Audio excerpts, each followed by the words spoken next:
So back in 2013, I met a man who had just signed something big. He was the new exclusive franchisee of a globally known coffee brand, finally bringing it to the Philippines. So we sat down in a quiet cafe, ironic really, to talk about how to bring order to the chaos that comes with rapid growth. He wasn't just excited, he was electric, and I was too. ERP, POS, inventory management. We're gonna build the digital backbone of his company before the first customer walked through the door. We mapped the systems, trained the team, and launched the pilot store. And at first, it was beautiful. The cashiers were trained properly, inventory was syncing, and reports were accurate. It was for a moment the perfect picture of transformation. Then came the first roadblock. A new finance manager walked in. She's smart, credentialed, and confident. She had been brought in to oversee the financial side of the rollout. But instead of building on the momentum, she questioned everything. The setup was wrong, she said, the reports didn't make sense, and the previous staff didn't know what they were doing. She even suggested we had misled them. Her tone was not inquisitive, it was adversarial. Every meeting felt like a cross-examination. So the team grew tense, momentum slowed, and the worst part is doubt crept in. Then came another set of challenges. Blame started bouncing around. The IT guy blamed the cashier blamed the report, and the manager blamed the system. And we became the easy target. What once felt like a partnership started to feel like a courtroom. So for weeks I wondered, should we pull out? Or should we just say this is not worth it? But something told me to stay, to keep showing up, to stay calm in the noise. Eventually, leadership saw the pattern. They saw the friction was not coming from the system. It was coming from the mindset. So the manager was let go, the project was allowed to breathe again, and soon the rest of the branches were onboarded successfully. But I never forgot that moment. Because the real lesson wasn't about the software. It wasn't about ERP or POS or dashboards. It was about people. It was about the mindset, and it was about culture. So that experience taught me something I want you to remember as we talk about transformation. You can build the perfect system, but one person with the wrong mindset can bring the entire thing to a stop. And that's what this episode is really about. Not the tech, not the tools, but the culture you build around them.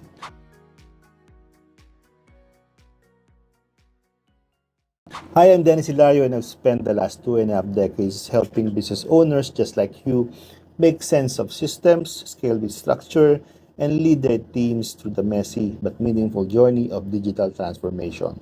I've worn the hats CEO, CMO, CTO, consultant, founder, but more than titles, I've been in the trenches, watching businesses succeed, not just because of better tools, but because of better thinking. So in this channel, we talk about what really moves the needle, not just apps and automations, but culture, leadership, clarity, and systems that actually work.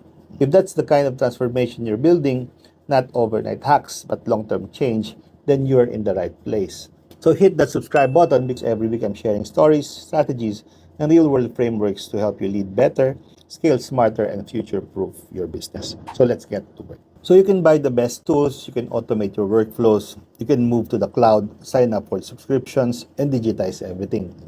But if your team is stuck in 1998, the mindset is we've always done it this way, if the culture screams fear, blame, or silence, you are not transforming. You're just installing. Digital transformation doesn't begin with code. It begins in the brain and in the heart. Because tools don't run companies, people do. The digital mindset. It's not about being tech savvy. It's about being curious, adaptable, accountable, open to new ways of solving old problems. It asks questions like, is there a better way? Can we automate this? Or what does the data say? Is the willingness to learn, unlearn, and relearn. It's not knowing everything. It's being willing to figure it out. In a digital mindset, mistakes are learning curves, not landmines. So let's name the challenges that delay transformation. First is fear of change. They'll replace me, or I don't want to mess up. This is not just resistance, it's self-preservation. Your job as a leader, create safety and normalize learning. Number two, we've always done it this way. So that's the most expensive words in business. Familiar doesn't mean effective. Safe does not mean strategic. Third is no ownership. If nobody owns it, it does not happen.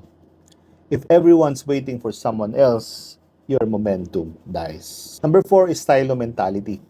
When departments hoard data like treasure, when collaboration is an afterthought, you don't have an organization. You have a battleground. Number five is blame culture. Mistakes are inevitable. Blame is optional. In a toxic culture, people hide. In a learning culture, they step forward. Number six is weak leadership support. This is the silent killer. If the boss does not care, why should the team? So before we proceed with the habit to develop the culture, let me tell you about my new ebook. If you're a small business owner trying to digitize your operations but don't know where to start, I wrote something for you. It's called Digital Transformation for Small Businesses, second edition. A practical guide built from real experience, not theory. So inside, you'll get step-by-step strategies to align your tools, team, and processes so you can scale smarter and not harder.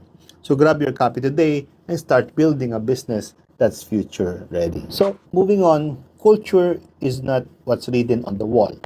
It's what gets rewarded. It's what gets tolerated. It's how people act when no one is watching. So digital ready culture isn't about tech fluency. It's about creating an environment where change feels normal. So how do we get there? Culture change begins with a leader, and that is you. You don't need to be a tech genius. You just need to model the behavior. Use the tools. Ask better questions. Be curious, not cynical.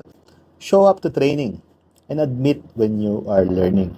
Your team doesn't follow your advice, they follow your example. So if your team is afraid to ask questions, if trying something new gets them punished, you've already lost. So encourage questions, normalize not knowing, celebrate experiments, even the ones that didn't work.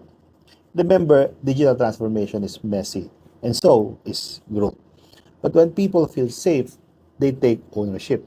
And when they own it, they elevate. So change feels like chaos unless you add rhythm. Number one is create rituals. Weekly check-ins on what tools are helping. Monthly shout-outs for digital wins. Quarterly reflections on what's working and what is not. Clear clarity. Define what digital ready looks like in your context. Set expectations. Make it visible, make it count. Create champions. Identify early adopters, let them lead, and give them voice. Make them your internal influencers.